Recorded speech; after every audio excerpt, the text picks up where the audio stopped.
თბილისში ვიზიტად მყოფი თურქი მსახიობი მურატ ილდირიმი იაშვილის კლინიკაში ლეიკემიით დაავადებულ ბავშვებს ეწვია. მსახიობმა ყველას გამოჯანმრთელება უსურვა და აღნიშნა, რომ საქართველოში მათ დასახმარებლად ჩამოვიდა. ცნობილმა მსახიობმა პატარებთან სამახსოვრო ფოტოებიც გადაიღო. მურატ ილდირიმი საქართველოში დიმიტრი ცინცაძის სახელობის ფონდის მოწვევით ჩამოვიდა, როგორც ჟურნალისტმა ეკა მიშველაძემ განაცხადა, მისი ვიზიტი გაცნობიტი ხასიათისაა და მომავალშიც ერთობლივ პროექტებს დაგეგმავენ.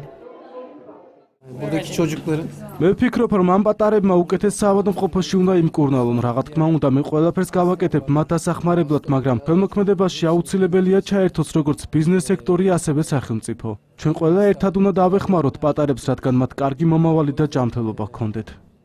ქართველი მაყურებლისთვის ძალიან ცნობილი ადამიანი, როგორც მას ყველა იცნობს სავაში, ანუ მურატ ილდირიმი, ძალიან ცნობილი თურქი მსახიობი. ჩამოვიდა დიმიტრი ცინცაძის სახელობის ფონდთან ჩვენი მოწვევით. ის თავის ქვეყანაში ეხმარება ლეიკემიით დაავადებულ ბავშვებს და როდესაც მან შეიტყო ასეთი ფონდის არსებობის შესახებ, არც კი დაფიქრებულა, ისე დაგვთანხმდა აი ასეთ აქციაზე. ჩამოვიდა ბავშვების მხარდასაჭერად, ლეიკემიით დაავადებული ბავშვების მხარდასაჭერად.